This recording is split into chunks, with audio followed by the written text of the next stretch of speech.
Mesdames et messieurs, bonjour et bienvenue.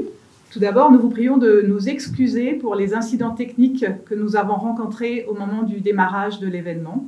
Et malgré le retard, avec François de Saint-Pierre, nous sommes vraiment très heureux de vous accueillir pour ce nouveau format d'événement que nous organisons ce matin avec André Comte-Sponville sur le thème « Les leçons d'une pandémie ». Si j'en crois les chiffres que j'ai sous les yeux, vous êtes, malgré les incidents techniques, très nombreux à nous avoir rejoints ce matin. Et donc, merci beaucoup, André Comte-Sponville. Merci à vous. D'avoir répondu favorablement à l'invitation de Lazare. Avant toute chose, je vous rappelle que vous pourrez tout au long de l'événement poser vos questions via le chat que vous trouverez dans l'onglet en haut à droite sur le site auquel vous êtes connecté. Mais pour commencer, François, je te laisse présenter notre invité. Oui, nous sortons aujourd'hui des sujets habituels, économiques, financiers ou fiscaux que nous avons l'habitude de traiter. Et vous le savez, notre métier exige de comprendre pour tenter de prévoir, parce que investir, c'est se projeter dans l'avenir. Et pour comprendre, il faut savoir remettre l'économie et la finance dans l'environnement social, moral et politique dans lesquels elles fonctionnent. Clairement, cette année de pandémie nous invite à réfléchir aux conditions sanitaires et politiques dans lesquelles se développe notre prospérité. Nous avons pensé que André Comte-Sponville était le mieux placé pour nous y aider. André Comte-Sponville, encore merci d'avoir accepté notre invitation. Vous êtes philosophe, vous avez fait Normal Sup, vous êtes agrégé et docteur en philosophie. Pour reprendre vos termes, vous appartenez à cette école de la prose française qui permet de changer la littérature en philosophie et la philosophie en littérature. Comme l'ont fait Montaigne, Pascal, Diderot, Voltaire, et plus près de nous, Alain, Camus, Sartre ou Aron. Vous avez enseigné à la Sorbonne et vous consacrez à l'écriture et aussi à la conférence comme aujourd'hui. Vous intervenez dans le débat public, dans les grands médias audiovisuels et dans la presse. Et à l'instar de Raymond Aron, je vous qualifierais de spectateur engagé. Vous êtes l'auteur d'une trentaine d'ouvrages.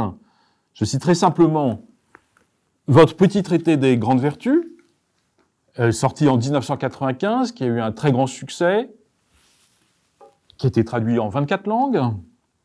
Également, je voudrais mentionner Le capitalisme est-il moral, qui nous intéresse particulièrement en tant que financier. Et puis je signale aussi Contre la peur, qui recueille une centaine de vos chroniques sur des sujets divers et variés qui nous intéressent tous. Et bien sûr, votre dictionnaire amoureux de Montaigne, qui vient de sortir. Alors, André Comte-Sponville, vous qui êtes un peu les yeux et les oreilles de Montaigne aujourd'hui, comment le philosophe d'hier et le philosophe d'aujourd'hui comprennent-ils cette année de pandémie? Quelles leçons en tirez-vous? Bien, merci à vous. Bonjour à tous. Oui, le titre de cette rencontre, c'est « Les leçons d'une pandémie ». On pourrait dire aussi bien « Les leçons d'une panique ». Parce que la pandémie est très, très réelle, bien sûr, très, très sérieuse.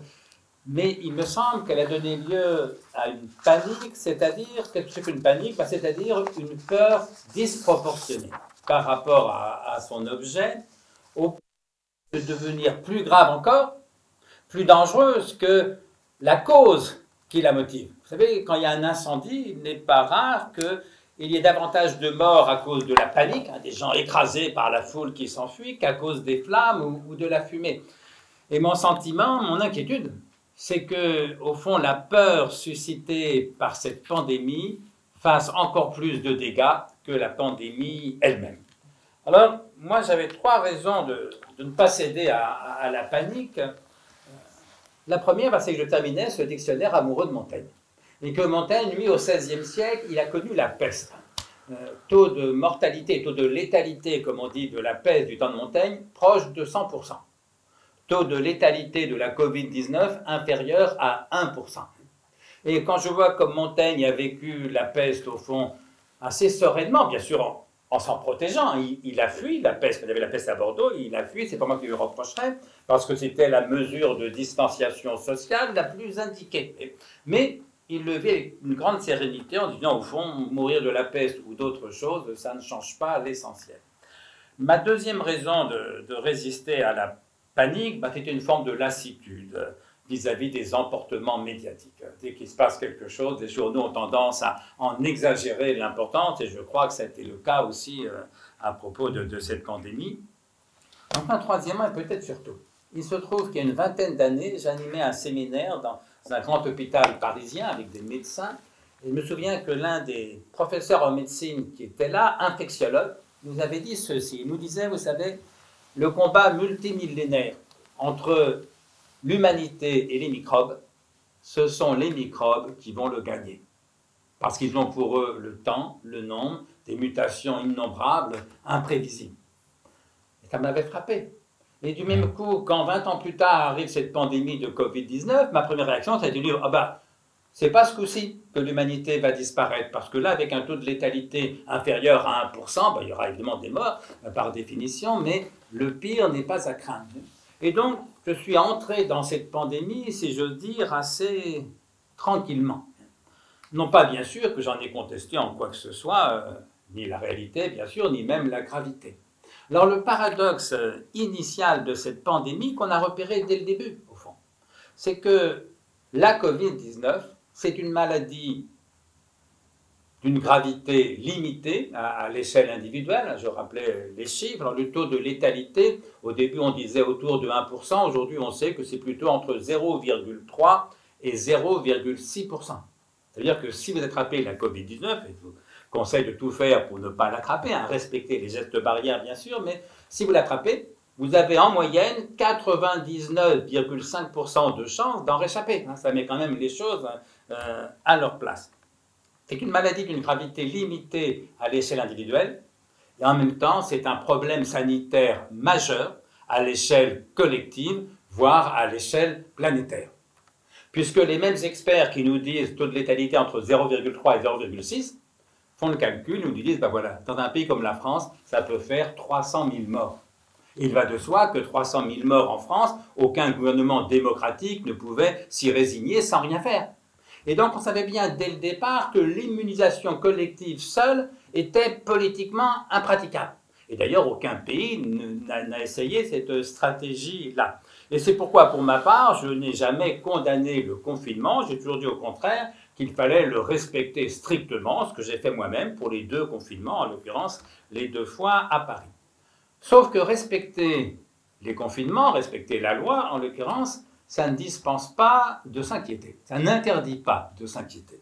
Et en l'occurrence, mon inquiétude, que j'ai dit très tôt, notamment à une émission de télévision au mois d'avril, ou déjà dans un entretien dans le journal du dimanche au mois de mars, mon inquiétude, au fond, c'est que la crise économique résultant de la pandémie et des mesures prises pour la contrôler, essentiellement les 2 confinements, mon inquiétude, c'était que la crise économique résultant de la pandémie et des confinements soit en vérité encore plus grave que la crise sanitaire elle-même. Au point éventuellement de faire encore davantage de morts, parce que, alors pas dans les pays les plus riches comme sont les nôtres, mais vous savez qu'il meurt dans le monde chaque année, 9 millions de personnes meurent dans le monde chaque année de malnutrition, dont 3 millions d'enfants. Imaginez que la pandémie, la crise économique dans laquelle nous sommes entrés n'augmente ce chiffre que de 10 ou 20%, ça peut faire davantage de morts encore que la pandémie. Or, ce qui m'inquiétait, c'est que le coût économique considérable du confinement, je pense au premier, c'est un peu moins vrai du second, ce coût économique considérable et le coût de la crise qui allait en résulter allait peser essentiellement sur les jeunes générations.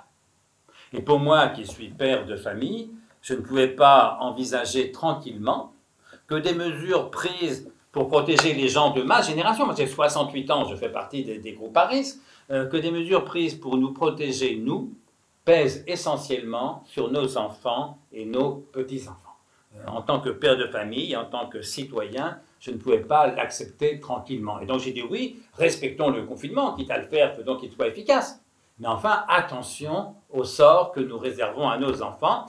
Cette valse des milliards à laquelle nous assistons, sauf à croire en l'argent magique, il faudra bien les rembourser un jour ou l'autre. Ce n'est pas nous qui les rembourserons, ce seront nos enfants. Alors, disant ça, j'ai choqué. J'ai choqué, pourquoi? Essentiellement pour 2 raisons. D'abord parce que j'osais parler d'argent en matière de santé. Tollé, comment c'est possible? Comment peut-il oser? Il est question de santé et lui, il parle d'argent. Eh bien, autrement dit, ça n'était pas sanitairement correct de parler d'argent en matière de santé. Eh bien, moi, je crois que c'était politiquement et moralement nécessaire. D'abord parce que la misère crée très vite d'énormes problèmes sanitaires. On meurt plus vite de faim que de maladie. Ensuite, parce que la médecine coûte extrêmement cher, c'est pourquoi elle est tellement performante, et c'est très bien de dépenser de l'argent pour la médecine, mais enfin, il faut payer cette médecine. Ça n'est pas en ruinant le pays qu'on va sauver nos hôpitaux. Et puis j'ai choqué aussi en disant, bien sûr, tous les êtres humains sont égaux en droit et en dignité, ça va de soi, mais toutes les morts ne se valent pas. Parce qu'il est évidemment plus triste de mourir à 20 ou 30 ans que de mourir à 68 ans, c'est mon âge, ou à 81 ans, c'est l'âge moyen des décès dus à la Covid-19. Alors là encore, Tollé, certains m'ont accusé de vouloir laisser mourir les vieux sans soin. Il n'en est de soi pas question. Il va de soi qu'il faut soigner tout le monde et sauver tous ceux qu'on peut sauver. Mais enfin, là encore, le fait que la moyenne d'âge des décès liés à la Covid-19 soit de 81 ans, ça en limite malgré tout la gravité. On ne peut pas sacrifier 2 générations, autrement dit, les enfants et les adolescents d'une part, les jeunes adultes d'autre part. On ne peut pas sacrifier tranquillement 2 générations à la santé de leurs parents ou de leurs grands-parents. Et je continue à penser que ça n'était pas juste. Bref, voilà, mon idée, c'est qu'il y a eu une panique mondiale, puisque ce n'est pas seulement en France, bien sûr qu'on a assisté à ce phénomène. Je me souviens le premier entretien que j'ai accordé à la presse sur cette question, ça devait être vers le 17 mars, au tout début, au premier jour du confinement, pour le journal du dimanche, j'avais dit à la journaliste qui m'interviewait, écoutez, j'ai 2 nouvelles à annoncer à vos lecteurs, une bonne et une mauvaise. La mauvaise, c'est qu'on va tous mourir. La bonne, c'est que l'énorme majorité d'entre nous mourra d'autre chose que de la Covid-19. Je suis frappé de voir à quel point les gens n'acceptent plus d'être mortels. Je disais aux journalistes, vous êtes en train de redécouvrir qu'on est mortel. Vous parlez d'un scoop, on sait bien qu'on va mourir. Mais là encore, l'énorme majorité d'entre nous mourra d'autre chose que de la Covid-19. Et je rappelais, pour calmer le jeu, qu'il meurt en France chaque année plus de 600 000 personnes. Alors, on en est à 55 000 morts à peu près de la Covid-19. C'est 55 000 morts de trop, ça va de soi. Mais enfin, il en meurt 600 000, 610 000, je crois, en 2019, dont des milliers d'enfants, d'adolescents, de jeunes adultes qui meurent par exemple de cancer. Il meurt 150 000 personnes en France chaque année de cancer. En quoi est-ce que les 55 000 morts de la Covid-19 sont plus graves que les 50 000 morts de cancer? Il y a chaque année en France, et moi ça m'effraie encore bien davantage, il y a chaque année en France 225 000 nouveaux cas de la maladie d'Alzheimer. 225 000 nouveaux cas chaque année, rien qu'en France. Taux de guérison de la maladie d'Alzheimer, 0%. Taux de guérison de la Covid-19, 99,5% en moyenne. Un peu moins à mon âge, beaucoup plus à l'âge des quadragénaires, par exemple. Qu'est-ce qui est plus grave? Attraper la Covid-19 ou commencer une maladie d'Alzheimer? Mais bien sûr, la maladie d'Alzheimer est beaucoup plus inquiétante. Et pourquoi ne parle-t-on que de la Covid-19 et si peu de la maladie d'Alzheimer qui posera des problèmes sociaux, économiques et sanitaires bien plus graves? Alors on me dit parce que la Covid-19 est contagieuse, ça ne m'est pas échappé. Et encore une fois, c'est ce qui justifie le confinement, les gestes barrières, la distanciation sociale, que bien sûr il faut respecter strictement, et c'est ce que je fais moi-même. Mais enfin, une maladie contagieuse ne tue pas plus par ailleurs qu'une maladie non contagieuse. Encore une fois, le cancer tue plus de gens que la Covid-19. Alors pourquoi cet affolement? Pourquoi cette panique? L'explication que j'ai proposée tient en un mot, c'est le concept que j'ai proposé pour éclairer la situation, ce que j'appelle le panmédicalisme. Alors ce que j'entends par panmédicalisme, c'est une idéologie qui fait de la santé la valeur suprême et qui, en conséquence, tente à tout déléguer à la médecine. Pan, en grec, ça veut dire tout. Panmédicalisme, une idéologie qui fait de la santé la valeur suprême et qui tend dès lors à tout déléguer, à tout soumettre à la médecine. Or, j'y vois une double erreur. Première erreur, c'est qu'à mon sens, la santé, non seulement n'est pas la valeur suprême, mais n'est pas une valeur du tout. Alors je fais une distinction entre ce que j'appelle des biens et ce que j'appelle des valeurs. Alors un bien, c'est quelque chose qui est désirable, éventuellement enviable. Par exemple, je peux envier quelqu'un qui est plus riche que moi. Ben oui, la richesse est un bien. Je peux envier quelqu'un qui est en meilleure santé que moi. Oui, la santé est un bien. Mais une valeur, ce n'est pas quelque chose qui est désirable ou enviable, c'est quelque chose qui est estimable ou admirable. Eh bien, si j'admire quelqu'un parce qu'il est plus riche que moi ou parce qu'il est en meilleure santé que moi, ça prouve simplement que je suis un imbécile. La richesse, la santé sont incontestablement des biens, ce ne sont pas des valeurs. En revanche, je peux admirer quelqu'un parce qu'il est plus généreux que moi, plus courageux que moi, plus aimant que moi, plus juste que moi. Et oui, la générosité, l'amour, le courage, la justice, ce sont des valeurs. Et quand on soumet les valeurs aux biens, on est déjà dans une forme de nihilisme. Celui qui met l'argent au-dessus de tout, c'est ce que j'appelle du nihilisme financier. Eh bien, celui qui met la santé plus haut que tout, c'est ce que j'appelle du nihilisme sanitaire. Alors, on ne cesse de répéter partout, nos hommes politiques, nos journalistes nous disent « il n'y a rien au-dessus de la santé ». Mais je prétends le contraire. Que je sache, il n'est pas écrit dans les évangiles, et c'est un athée qui vous le rappelle. Il n'est pas écrit dans les évangiles « prenez soin de votre santé comme Dieu prend soin de la sienne ».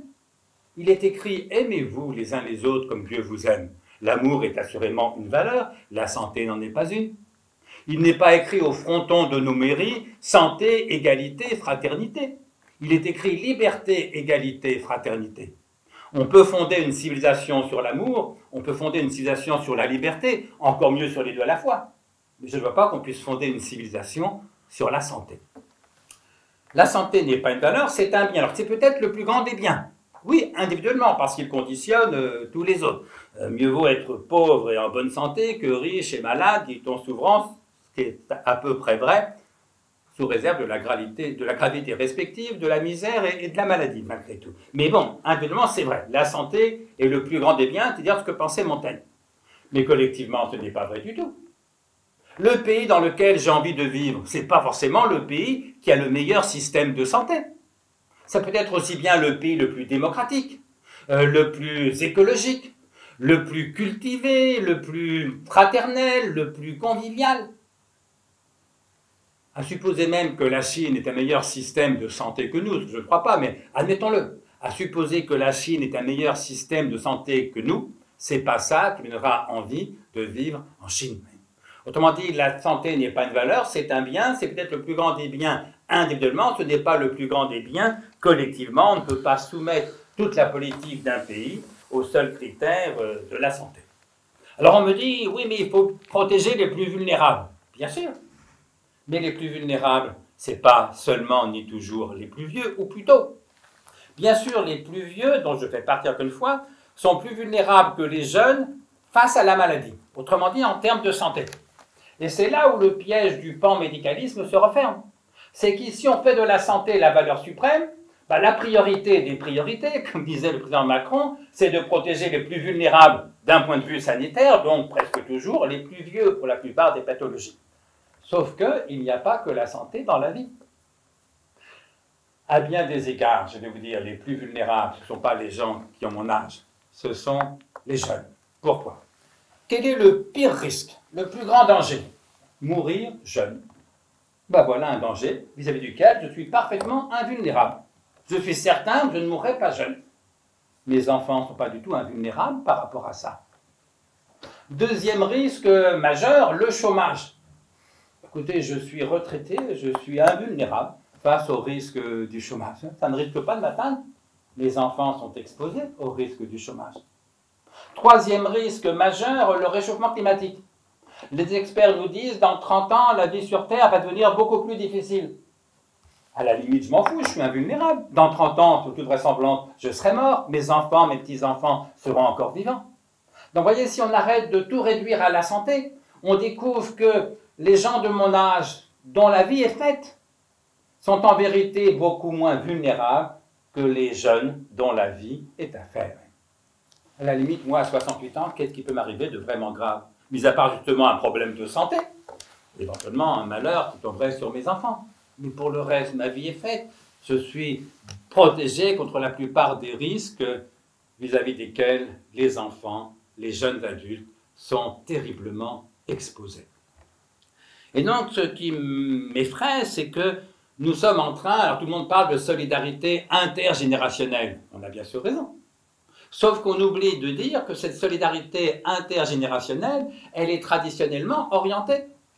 Ça fait 200 000 ans, en gros, que les parents se sacrifient pour leurs enfants, beaucoup plus, évidemment, et c'est normal et c'est sain, que les enfants ne se sacrifient pour leurs parents. N'importe quel père, n'importe quelle mère donnerait sans hésiter sa vie pour ses enfants. Lequel d'entre nous accepterait que ses enfants donnent leur vie pour la nôtre? Mais ça serait évidemment totalement inacceptable, scandaleux, obscène. Bref, je vais vous dire, de mon point de vue de philosophe, mais aussi de père de famille et simplement d'être humain. Pour moi, la priorité des priorités, ce ne sont pas les plus vieux. Ce sont les jeunes en général et les enfants en particulier. Alors, pour résumer, en 3 points. 1, je me fais plus de soucis pour l'avenir de mes enfants que pour ma santé de quasi-septuagénaire. Et j'espère n'être pas le seul. 2, je préfère attraper la Covid-19 dans une démocratie que ne pas l'attraper dans une dictature. 3, la santé est un grand bien, peut-être le plus grand de tous à l'échelle individuelle, mais ça n'est pas une valeur sur laquelle on puisse fonder une civilisation. Et là encore, j'espère ne pas être le seul à mettre la justice, l'amour et la liberté plus haut que la santé. Disons-le d'un mot. Un de mes amis me disait au début de l'épidémie de sida, il me disait joliment, ne pas attraper le sida, ce n'est pas un but suffisant dans l'existence. Il avait bien sûr raison. Je vais vous dire, ne pas attraper la Covid-19, ce n'est pas un but suffisant dans l'existence. Ne pas tomber malade, ce n'est pas un but suffisant dans l'existence. Parce que ce qui donne des raisons de vivre, ce ne sont pas les biens, ce n'est pas l'argent, ce n'est pas la santé, ce sont les valeurs. On peut vivre pour la justice, on peut vivre pour la liberté, on peut vivre pour l'amour. Là-dessus, on peut fonder une civilisation. Sur la santé, non. Ça ne veut pas dire que la santé n'est pas importante, il faut bien sûr combattre cette maladie. On a trouvé des vaccins, c'est formidable. Vive le progrès technique, vive nos entreprises qui ont été d'une performance assistant des vaccins tout à fait remarquable, mais ne comptons pas sur les vaccins pour sauver une civilisation. Merci André Comte-Sponville. Première question, c'est cette idéologie du panmédicalisme, pourquoi est-ce qu'elle attrape à ce moment-là ce pouvoir que vous lui reprochez d'avoir pris? Je crois essentiellement pour 2 raisons. La première, c'est la déchristianisation. C'est que pour la première fois peut-être dans l'histoire de l'humanité, une majorité d'entre nous prennent la mort au sérieux. C'est-à-dire pensent qu'après la mort, il n'y a rien.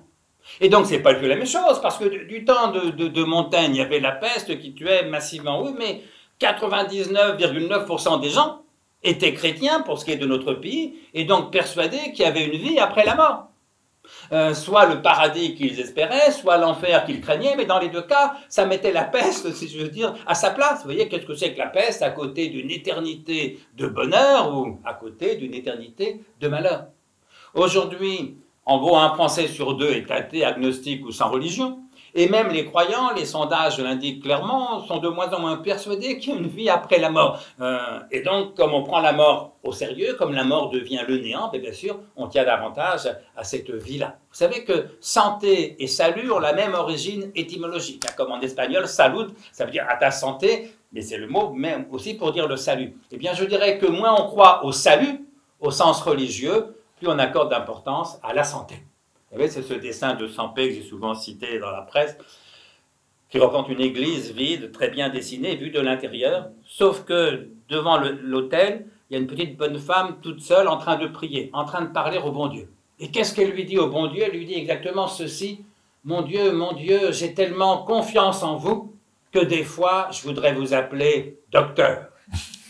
Dieu est mort, vive la sécu. C'est ça le panmédicalisme. Et puis, deuxième raison qui renforce le panmédicalisme, c'est que nous sommes dans une société vieillissante. Et bien sûr, ce sont les vieux qui se soucient de leur santé. Puis ils ont raison, c'est eux les plus fragiles en termes de santé. Vous Sincèrement, un gamin de 20 ans, sauf s'il est malade, évidemment, mais un gamin de 20 ans qui va bien, reconnaissons que la santé, c'est pas son premier souci, et fort heureusement. À 68 ans, à 75 ans, à 90 ans, la santé est une préoccupation souvent quotidienne, parce qu'on a mal quelque part. Le père d'un de mes copains nous disait, quand on était plus jeune, après 65 ans, si tu te réveilles le matin et que tu as mal nulle part, c'est que tu es mort. Ben voilà, et donc voilà, entre la déchristianisation qui fait que la mort devient vraiment la mort, parce qu'on ne croit plus à une vie après la mort, et le vieillissement qui fait que les problèmes de santé nous concernent de plus près, eh bien ça explique que la santé ait pris dans notre société, voire dans notre civilisation, cette place augmentée que je trouve en vérité quelque peu exagérée.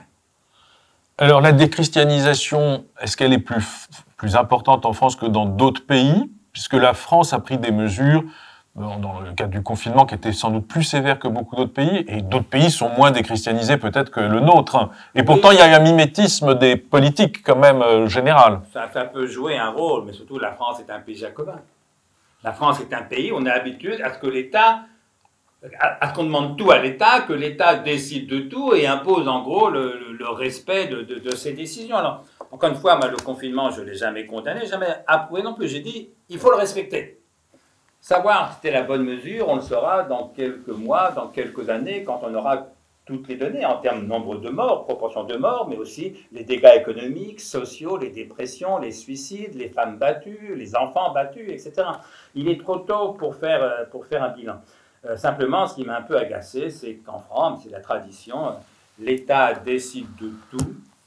Est-ce que c'était vraiment important de fermer les parcs et les jardins au moment du premier confinement ? Est-ce que c'est important de remplir ton attestation? Très peu de pays ont obligé les citoyens à remplir une attestation. Est-ce que c'était important de fixer une limite d'1 kilomètre? Vous savez, le premier confinement, moi j'étais à Paris, me promener dans un rayon d'1 kilomètre, ça devient agaçant, humiliant, oppressant. Et donc la France, comme d'habitude, attend trop de l'État et du coup l'État s'autorise trop de choses. Je crois aussi qu'il y a la dimension moins de la déchristianisation que catholique protestant. Les pays qui ont le plus confiné le plus rigoureusement, l'Italie, l'Espagne, la France, sont des pays catholiques. Dans les pays scandinaves, à très grosse majorité protestante, en Allemagne, en Suisse, les confinements ont été beaucoup plus souples, apparemment pour des résultats qui n'étaient pas forcément nettement supérieurs ni nettement inférieurs. Ce que j'observe, c'est que le deuxième confinement en France, tellement moins rigoureux que le premier, d'abord parce qu'on n'a pas fermé les crèches, les écoles, les collèges, les lycées, semble efficace aussi. On nous annonçait une deuxième vague encore pire que la première, et les chiffres montrent que pour l'instant, non, la deuxième vague est inférieure à la première. Et ça, c'est une bonne nouvelle. Parce que si un confinement socialement moins contraignant, économiquement moins destructeur, parce que quand on ferme les écoles, beaucoup de parents sont obligés de rester chez eux pour s'occuper des gamins, ils ne peuvent plus aller bosser. Si on découvre qu'un confinement comme le deuxième, moins contraignant individuellement, moins privatif de liberté, et économiquement moins destructeur, est aussi efficace qu'un confinement plus rigoureux et plus destructeur de richesse, bah c'est quand même une bonne nouvelle pour tout le monde. Et donc, quand j'ai parlé d'économie au moment du premier confinement, ça a scandalisé certains parce que j'osais parler d'argent à propos de santé. Bah, je dirais que le deuxième confinement, au fond, me donne raison, parce que les gens finissent par comprendre qu'on ne peut pas faire l'impasse sur l'économie, parce que si on ruine le pays, ça va être très très mauvais pour notre santé à tous. Oui, alors, Sophie? Oui, peut-être une question, puisque en France, une des raisons importantes pour justifier le confinement et les mesures liberticides qui ont été associées, ça a été le manque de lits de réanimation. Et par exemple, quand on comparait cela avec l'Allemagne, les chiffres étaient assez en défaveur de la France. Pourtant, vous l'avez rappelé, nos dépenses hospitalières sont parmi les plus élevées des pays de l'OCDE. Et si on rajoute à ça les effets de la désindustrialisation en France, puisque vous savez que notre industrie ne représente plus qu'environ 11% du PIB de la France, là où les Allemands sont encore au-delà de 20%, autour de 22%, et sachant que les services ont été le segment le plus touché par la crise actuelle, on sait que la pandémie va nous coûter, en termes de baisse de notre PIB, environ pas loin de 10%, on est autour de 9%, je crois, dans les dernières estimations, là où en Allemagne, le recul n'est que de 5% aujourd'hui, pour l'année 2020. Et donc, selon vous, André Comte-Sponville, qu'est-ce que la gestion de la pandémie propre à chacun des pays, et notamment propre à chacun des pays voisins du nôtre, peuvent nous apprendre sur nos choix de société? Moi, je crois qu'il est trop tôt pour le dire. Parce qu'au fond, qu'est-ce qui valait mieux? Un confinement strict, comme la France, l'Italie, l'Espagne, un confinement plus souple, comme l'Allemagne, un semi-confinement, comme on dit ensuite, et encore plus souple qu'en Allemagne, ou pas de confinement du tout, comme en Suède, à Taïwan ou en Corée du Sud. Sincèrement, je crois qu'il est trop tôt pour dire la vérité, c'est que personne n'en sait rien. On peut observer que les pays qui s'en sortent le mieux, Taïwan et la Corée du Sud, n'ont jamais confiné. Oui, mais avec une culture très différente de la nôtre, un sens de la discipline peut-être plus grand que nous, je ne suis pas sûr que le modèle ait été applicable en France, si vous voulez. Mais voilà, dans 6 mois, plus vraisemblablement dans quelques années, les historiens pourront essayer de faire une espèce de bilan, mais il fallait bien décider dans l'urgence. Et c'est pourquoi moi je n'ai jamais condamné le confinement et j'ai toujours évité de cracher sur nos politiques. Et moi, je crois que l'une des urgences, c'est plutôt de réhabiliter la politique en général et qu'on n'y parviendra pas en crachant perpétuellement sur ceux qui la font. Et donc, j'essaie de me tenir d'une position stricte, respect du confinement, inquiétude pour l'économie et pour nos enfants. Encore une fois, obéir, ça n'interdit pas de s'inquiéter. Et puis, respect, critique et respect vis-à-vis de nos politiques. Simplement, ce que montre l'exemple de l'Allemagne, et je crois que c'est ça le plus cruel, c'est que plus un pays est riche et industrialisé, mieux ça vaut, y compris pour sa santé. Et c'est pour ça que ceux qui opposent l'économie et la santé, je crois, n'ont pas compris le film. On nous dit c'est la première fois qu'on sacrifie l'économie à la santé, c'est génial. Mais sauf que si on sacrifie complètement l'économie, on va tous mourir de faim. Faisons une expérience de pensée. Imaginons que tous les soignants, médecins, infirmiers, etc., se mettent en grève illimitée. Ça serait une catastrophe pour les malades, un énorme problème évidemment pour l'économie. Mais enfin, vous auriez toujours du pain chez votre boulanger, de l'eau à votre robinet et de l'électricité pour faire marcher votre ordinateur. Imaginons à l'inverse que tout le monde dans notre pays se mette en grève illimitée, sauf les soignants. Ah ben là, c'est beaucoup plus grave. Parce qu'au bout de 6 semaines, il n'y a plus de soignants, il n'y a plus de soignés, on est tous morts de faim. Autrement dit, l'évidence, quand on y réfléchit, c'est que la médecine a beaucoup plus besoin de l'économie, encore plus besoin de l'économie, que l'économie n'a besoin de la médecine. Et donc, l'une des forces de l'Allemagne, c'est tout bêtement qu'ils sont économiquement plus forts que nous. C'était beaucoup moins vrai il y a 20 ou 30 ans. C'est un pays dont l'économie est aussi plus industrialisée et donc en quelque chose de plus solide que la nôtre, avec ce réseau qu'on sait bien de grosses PME formidablement performantes. Et donc voilà, j'ai envie de dire, si vous voulez améliorer la santé des Français, essayons d'améliorer son économie. Et c'est pourquoi j'étais inquiet quand j'ai vu que le confinement, au fond, allait dans une direction opposée. Alors en France, on a pourtant eu ces débats qui revient assez récurrent et qui est né de cette histoire de cette pandémie, c'est la vengeance de Gaïa, on l'a bien mérité, la nature reprend ses droits, et parce que tout ça est lié à la globalisation, la mondialisation qui nous fait détruire l'environnement, et donc c'est un avertissement qui nous est donné, et on remet effectivement en cause à ce sujet l'économie. Qu'est-ce que vous en pensez? Parce qu'on nous propose de revenir au monde d'hier, ou en tout cas à réfléchir à un monde de demain dont on ne sait pas très bien comment il serait fait. Alors pour moi, Gaïa, c'est de la superstition. Parce que pour se venger, il faut être conscient. Et quand je pense que la planète Terre n'est pas du tout consciente, ça n'est pas un sujet, bien sûr, l'idée qu'elle se venge est une sottise superstitieuse. Quant à ceux qui nous expliquent que tout ça, c'est à cause de la mondialisation, du capitalisme ultra-libéral, rappelons qu'apparemment, ce virus s'est répandu à partir d'un marché chinois totalement archaïque et qui a toujours eu des épidémies, d'ailleurs venant souvent d'Asie, pour des raisons essentiellement démographiques, bien avant la mondialisation. Rappelons que la peste noire, au XIVe siècle, a tué la moitié de la population européenne. La moitié de la population européenne. Actuellement, on en est à beaucoup moins d'1 millième de morts liés à la pandémie. Non, mais là, c'était 50% de morts. 14e siècle, c'est pas le capitalisme ultralibéral, c'est pas la mondialisation. Et donc, je crois que parler d'une vengeance de Gaïa, c'est de la sottise superstitieuse. Accuser la mondialisation ultralibérale, c'est de la bêtise de gauche ou d'ultra-gauche. Et j'ai beau être de gauche, j'essaie de ne pas être bête à ce point-là. Et que donc, non, il faut plutôt essayer de comprendre ce qui s'est passé. Parce que ce qui s'est passé, c'est qu'un virus, alors, dont la naissance est encore mystérieuse, mais je ne suis pas du tout complotiste, hein, je ne crois pas du tout que ce soit une manœuvre de je ne sais qui, s'est répandu sur la planète, comme c'est le sort normal des virus, simplement accéléré, ça c'est vrai, par la multiplication des échanges. C'est que la peste noire au XIVe siècle, elle est partie d'Asie, elle a envahi toute l'Europe, elle a tué la moitié de la population européenne, elle n'a pas traversé l'Atlantique. Et oui, il n'y avait pas l'aviation. Alors effectivement, l'aviation, ça aide les virus à se déplacer. Est-ce que c'est une raison pour renoncer à toute aviation? Je n'irai pas jusque-là. Et le capitalisme... Un mot encore, oui. C'est que non seulement c'est pas la mondialisation ultralibérale qui a causé cette pandémie, mais reconnaissons que le capitalisme mondialisé a été d'une efficacité admirable pour ce qui est d'inventer un vaccin. Si vous voyez, parce que là encore au XIVe siècle, la peste noire, personne ne cherchait de vaccin, on ne savait même pas ce que pouvait être un vaccin. Et donc, moi je dis, non, c'est une chance formidable de vivre aujourd'hui. Parce que nous avons une médecine extrêmement performante, des scientifiques extrêmement performants et une économie capable de financer ces efforts de la recherche et de la médecine. Mais du même coup, attention de ne pas sacrifier l'économie à la santé, parce que ce sera finalement un très mauvais coup pour la santé elle-même. Pourtant, en dépit de la performance économique, il est fait beaucoup de reproches aux entreprises elles-mêmes de poursuivre des intérêts qui seraient immoraux, au prétexte de poursuivre l'intérêt financier.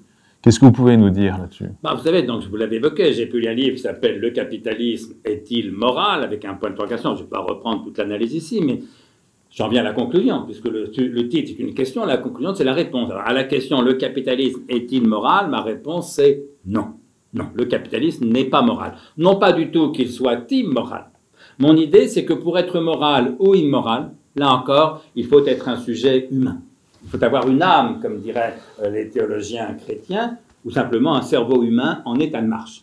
Alors si vous pensez que le capitalisme a une âme, on pourrait s'interroger sur sa moralité. Moi je suis convaincu que le capitalisme n'a pas d'âme, ça n'est pas un sujet, c'est un processus sans sujet ni fin, comme aurait dit mon maître Althusser. Si vous me montrez le cerveau du capitalisme, je pourrais m'interroger sur sa moralité. Mais comme je suis convaincu que le capitalisme n'a pas de cerveau, c'est un phénomène objectif, impersonnel, il ne peut être ni moral ni immoral parce qu'il est foncièrement amoral. Foncièrement amoral en donnant au préfixe « a » son sens purement privatif, c'est-à-dire que la morale est sans pertinence aucune pour décrire ou pour expliquer quelque processus économique que ce soit. C'est pas la morale qui explique le cours du pétrole, c'est pas la morale qui explique le cours de l'immobilier ou le cours de la bourse.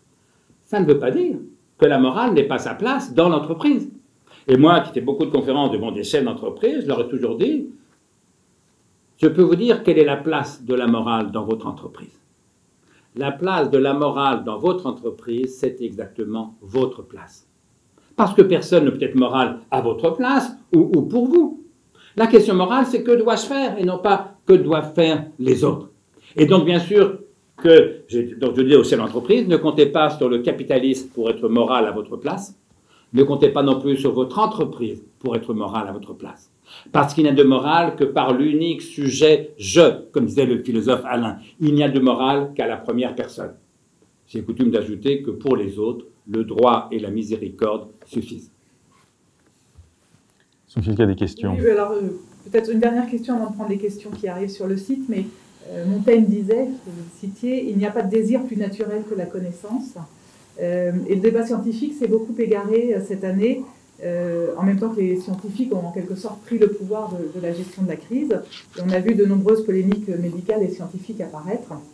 Et la contradiction, voire l'opposition, sont sorties des laboratoires, ce qui a pu jeter le discrédit sur le monde scientifique, et sans oublier les polémiques plus récentes sur les anti-vaccins ou sur les complotistes. Quel dommage pensez-vous que cette crise va causer à la science avec le recul? Un dommage non considérable.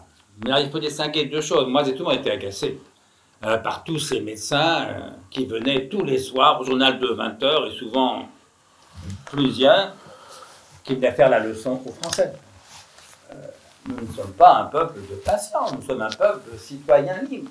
Et ce que j'ai trouvé de pire, c'est cet appel signé par plusieurs mandarins, comme on dit, donc professeurs de médecine, qui disait exactement ceci: il est temps de siffler la fin de la récréation. Mais pour qui se prennent-ils? Pour qui nous prennent-ils? Nous ne sommes pas des enfants, ce ne sont pas nos professeurs.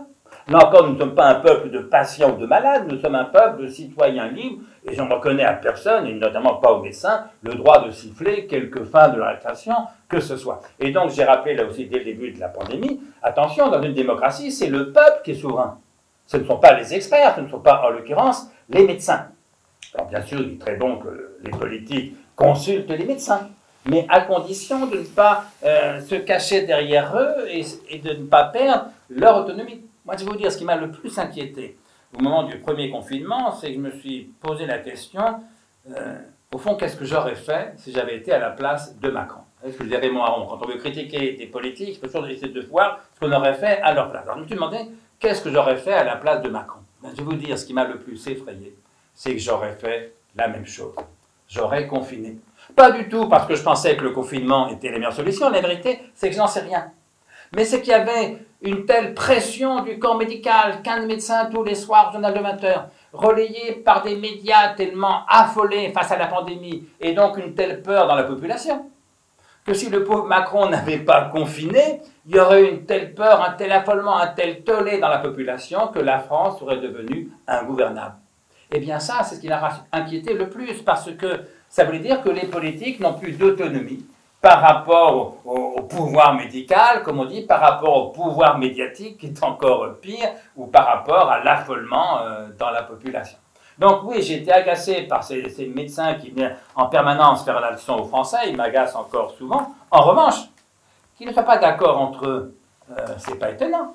Parce que bien sûr que la science, elle est consensuelle pour tout ce qu'on a compris, découvert, tout ce qu'on connaît. Mais pour ce qu'on ne connaît pas encore dans le domaine de la recherche, mais les conflits, les querelles scientifiques font partie de la vie quotidienne des sciences, bien sûr. Or, en l'occurrence, c'était un nouveau virus, il n'y avait pas de savoir constitué, il était donc tout à fait normal que les experts, les médecins ne soient pas d'accord entre eux.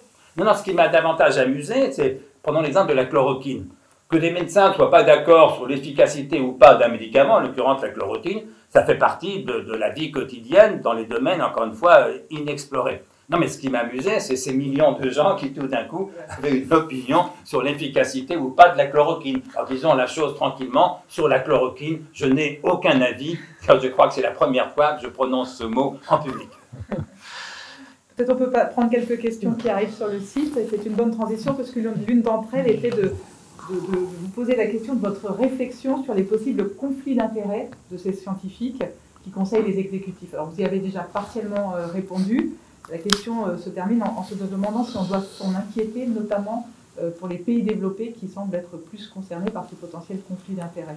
Écoutez, on a toujours raison de s'inquiéter, il faut être vigilant. En l'occurrence, moi je n'ai pas de connaissances particulières de dossiers spécialement inquiétants ou scandaleux vis-à-vis des experts qu'on a vus ces derniers temps à la télévision. Donc oui, il faut s'en inquiéter, il faut être vigilant, mais en vérité, à mon avis, la plupart des gens sont honnêtes, si vous voulez. Donc, il y a des mesures, il y a des protocoles de vérification s'agissant des conflits d'intérêts. Il faut bien sûr les respecter, mais non, je suis bien plus inquiet par le pan-médicalisme, qui est une idéologie parfaitement sincère, plutôt que par telle ou telle escroquerie possible. Parce que pour un conflit d'intérêts, quand on ne le déclare pas, c'est déjà une escroquerie. Mais là, les escrocs existent, vous voyez, mais avec les bons sentiments, on fait plus de tort que... parce qu'ils sont tellement répandus que telle ou telle petite escroquerie de détail. Le bon sentiment le plus spontané, c'était quoi? Il n'y a rien au-dessus de la santé. Il faut protéger tous les plus vulnérables, quoi qu'il en coûte, et donc, tant pis pour les jeunes. Voilà, encore une fois, j'ai fait un texte pour un livre collectif fait par des médecins autour des maladies infectieuses, et je l'ai appelé mon texte « Brève réflexion d'un philosophe père de famille ». Parce qu'on ne comprend pas mon point de vue, si on ne comprend pas que c'est d'abord le point de vue d'un père de famille. Mais nous sommes des millions de pères de famille, vous voyez. Voilà, et donc je crains que ce bon sentiment, ah là là, protégeons les vieux, protégeons les vieillards, etc., ait fait plus de tort à notre pays, à nos enfants et à nos petits-enfants, que tel ou tel conflit d'intérêts possible, mais dont je pense qu'ils sont rares. Pourtant, cette aspiration d'une partie de la médecine à prendre le pouvoir est assez ancienne. Elle se retrouve dans toutes les époques et Montaigne déjà condamnait les médecins pour rendre la santé malade et que personne ne puisse échapper à leur autorité. On en parlait tout à l'heure, Jules Romain en 1923 a écrit Knock, sous-titré « Le triomphe de la médecine ».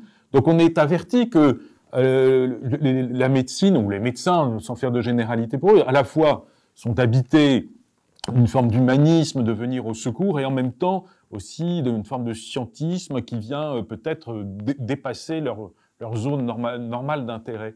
Comment est-ce qu'il n'y a pas eu une alerte ou une résistance à cette prise de pouvoir? D'abord, ce n'est pas seulement les médecins. Vous savez, Thucydide, au IVe siècle avant Jésus-Christ, écrit exactement ceci: « Toujours et partout, par une nécessité de nature, tout être tente à affirmer au maximum sa puissance. » C'est ce qu'ont fait les médecins. Tout d'un coup, il y a une fenêtre, on invite à la télé, ils affirment au maximum leur puissance.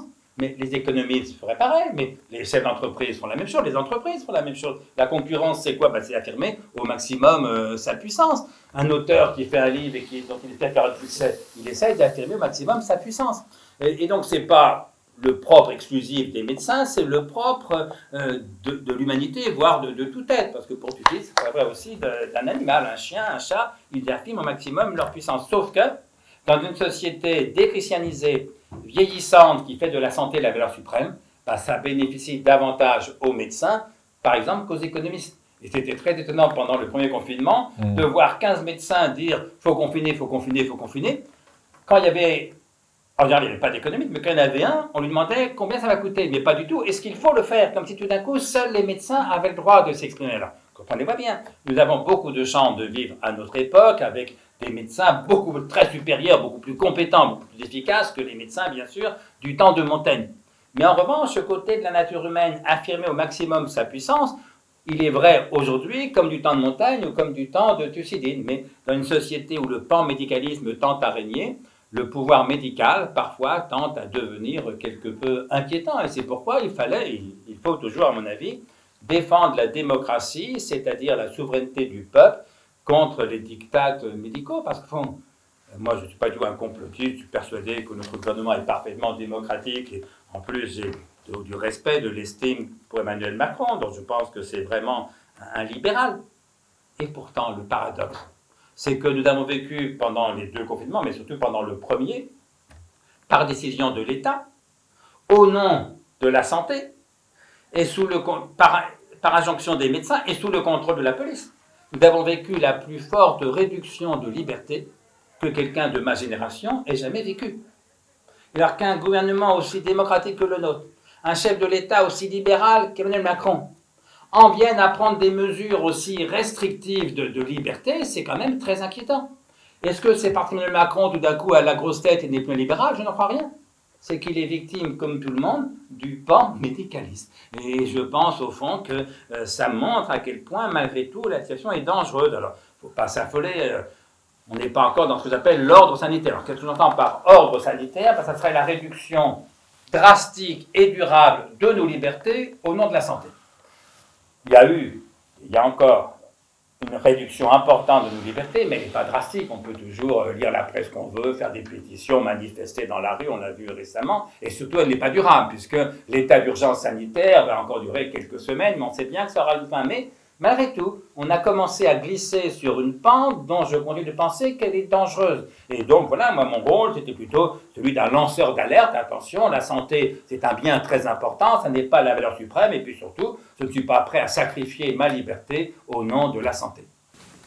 Peut-être 2 questions qui se rejoignent, je vais vous les poser en même temps. La première, c'est pourquoi nos politiques n'acceptent-ils pas votre raisonnement? Y a-t-il pas aussi un manque de courage face à la peur du risque judiciaire? Et puis dans la même veine, l'exécutif politique n'a-t-il pas peur également des conséquences pénales de son éventuelle inaction, fortement relayée par les médias, notamment en France? Oui, mais là, cette peur judiciaire, vous avez bien raison, mais nous sommes un peu punis par où nous avons péché. Quand on voit qu'il y a je ne sais combien, mais des dizaines de plaintes qui ont été portées contre le ministre contre les successifs ministres de la Santé, contre les premiers ministres, Effectivement, si tout politique a le sentiment que s'il prend une décision qui éventuellement pourrait entraîner quelques morts de plus, il risque à la limite de finir en prison, ben, il est paralysé de trouille. Et là, il faut défendre la politique, l'autonomie du politique, non seulement contre le pouvoir médical, mais aussi contre la judiciarisation de la politique. Hein, pour juger les hommes politiques, nous avons des élections. On peut en changer tous les 5 ans, en gros. Si maintenant les conflits politiques ne se règlent plus lors des élections, mais au tribunal, alors, bien sûr, ça va bloquer, paralyser les politiques. Mais quand les politiques sont paralysés, c'est nous qui sommes paralysés. Et on est en train de se tirer une balle dans le pied parce qu'on est en train de soumettre la politique, c'est-à-dire la liberté, à la crainte de poursuites judiciaires. Quant à l'autre aspect de la question, pourquoi est-ce que les politiques ne m'écoutent pas, ben certains m'écoutent, mais je pense que mettez-vous à la place de Macron. Imaginons que soit il n'est pas confiné, soit simplement il est confiné un peu à minima, en laissant les collèges, les lycées ouverts, etc. Et qu'il y ait 1000 morts de plus, 5000 morts de plus, 10 000 morts de plus. Moi, c'est facile à ma place. Je ne suis pas aux affaires, je ne suis pas au pouvoir, donc je peux en parler tranquillement. Ce que je dis n'entraîne pas des morts, si vous voulez. Je me mets à la place de Macron, c'est difficile de savoir que peut-être on est responsable de 1000 morts, 5000 morts, 10 000 morts de plus. Et puis aussi, c'est un homme politique. Qu'en serait-il de sa réélection si justement la France avait été le pire des pays en termes de mortalité liée à la Covid? Ben, sa réélection était foutue. Et donc, il ne faut pas non plus s'étonner qu'un homme politique, je ne leur reproche pas, ça fait partie de leur boulot, pense aussi à sa réélection. Et donc, encore une fois, moi, je ne suis pas là pour faire la leçon aux politiques, je ne suis pas là pour condamner les politiques, je pense au contraire, parce que, un mot, je pense que le danger populiste est beaucoup plus grave, beaucoup plus inquiétant, et sera peut-être beaucoup plus destructeur pour nos sociétés que la Covid-19. Or, si au nom de la Covid-19, on passe son temps à taper sur les politiques, on fait le jeu du populisme. Et de ce point de vue, cette espèce de vague complotiste, je ne sais pas si vous avez vu le film, je ne sais plus le titre, mais sur les dangers de la bohémie, Hold Up, le film Hold Up, qui est un tissu d'âneries effarantes, si vous voulez, et qui a été vu des millions de fois sur Internet. Voilà, moi j'ai envie de dire, écoutez, je mets la liberté encore plus haut que la santé, mais du même coup, je me méfie du populisme et du complotisme encore plus que de la pandémie. Toujours sur ce même thème, une question qui vient d'arriver. Sacrifier la jeunesse, l'art de vivre, à la promesse d'assurer à chacun la disponibilité d'un lit de réanimation en cas d'atteinte du virus, ne reflète-t-elle pas une tension dans nos sociétés entre la montée de l'individualisme et notre capacité à travailler ensemble sur un meilleur projet collectif?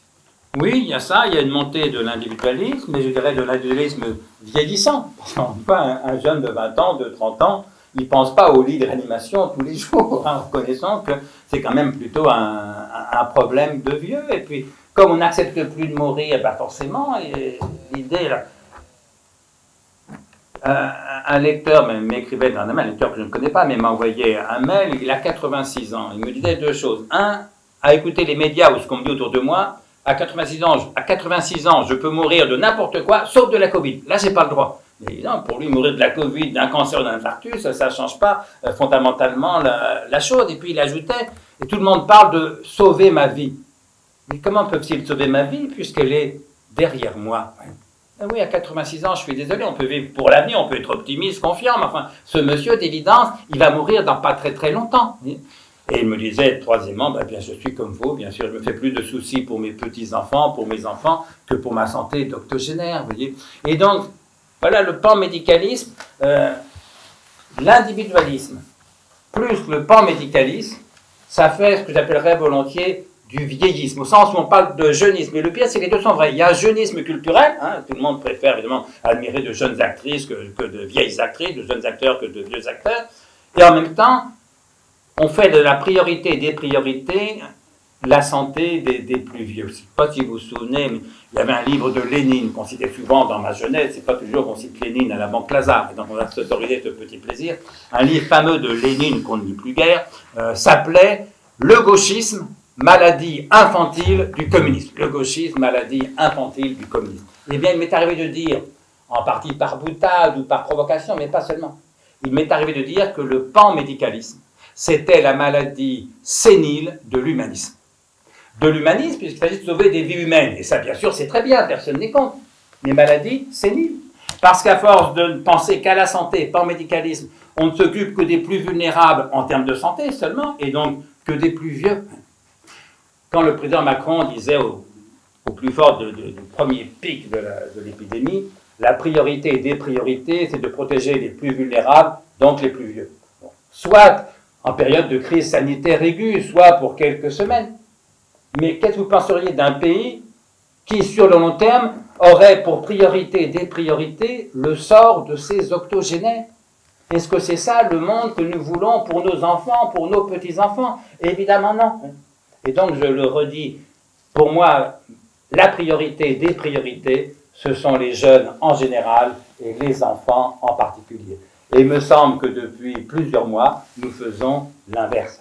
Et je ne peux pas m'en satisfaire. Ça ne veut pas dire qu'il ne faut pas respecter les gestes barrières, ça ne veut pas forcément dire que le confinement n'était pas la bonne solution, je n'en sais rien. Mais enfin, ça veut dire qu'il y a urgence à retrouver un projet collectif, un projet commun qui puisse donner à nos jeunes gens envie de vivre et de se battre. Alors peut-être, puisqu'on arrive à la fin de cette conférence, pour terminer sur quelque chose d'un peu positif, vous nous citiez le temps de Montaigne avec la peste, les guerres de religion, il a perdu 5 enfants sur 6, je crois, et pourtant il passe pour un philosophe heureux. Alors qu'est-ce qui rend heureux? Est-ce que c'est la philosophie? Est-ce que c'est l'amour? Dites-nous peut-être, je ne sais pas, quel sentiment langoureux permet d'être heureux dans des temps malheureux? C'est exactement au cœur du sujet, parce qu'au fond, Montaigne, qui a connu la peste, et c'était autre chose que la Covid-19, qui a connu les guerres de religion, et c'était encore bien pire que le Bataclan, atroce, le crime du Bataclan, bien sûr, mais prenons la Saint-Barthélemy du temps de Montaigne, 3000 morts en 2 jours, rien qu'à Paris. Il y en a eu bien plus dans la France, mais en 48 heures, 3000 protestants assassinés, rien qu'à Paris. Eh bien, Montaigne, malgré la peste, malgré les guerres de religion, a réussi en effet à vivre à peu près heureux, c'est-à-dire heureux. Et c'est pourquoi Montaigne nous offre un art de vivre partant de catastrophes. Et c'est ce qui rend la lecture de Montaigne tellement urgente aujourd'hui. Alors, qu'est-ce qui le rend heureux? C'est la sagesse de Montaigne, dont il résume l'essentiel en une phrase, à l'extrême fin des essais. Montaigne écrit simplement « Pour moi donc, j'aime la vie ». Je crois que c'est ça le secret du bonheur, c'est ça la vraie sagesse, parce que la vraie sagesse pour moi et pour Montaigne, ça n'est pas d'aimer le bonheur, pas besoin d'être sage pour aimer le bonheur, n'importe quel crétin est capable d'aimer le bonheur. La vraie sagesse, ça n'est même pas d'aimer la sagesse, pas besoin d'être sage pour aimer la sagesse, il suffit d'être philosophe. Philosophia en grec, ça veut dire l'amour de la sagesse. Sauf que la vraie sagesse, c'est pas l'amour du bonheur, c'est pas l'amour de la sagesse, la vraie sagesse, c'est l'amour de la vie. Heureuse ou malheureuse, sage ou pas. Et bien sûr, aucune vie n'est heureuse ou sage en son entier. Et donc Montaigne nous aide à être heureux parce qu'il nous aide à comprendre que le bonheur n'est pas un absolu, ça n'est pas une joie immuable, ça c'est impossible. C'est simplement l'amour de la vie. Et cette leçon d'amour de la vie, qui est une leçon de sagesse, qui est une leçon de bonheur, c'est le plus beau cadeau que Montaigne nous ait fait. Merci beaucoup. Est-ce qu'il y a une dernière question, Sophie, éventuellement? Peut-être une question pour ouvrir le débat. C'est face à ces dictatures des experts, face à cette montée de l'individualisme, comment faire pour relancer concrètement l'influence du politique et le désir du collectif? Alors ça, c'est le plus difficile, je le disais. L'urgent pour moi, c'est de réhabiliter la politique ou le politique.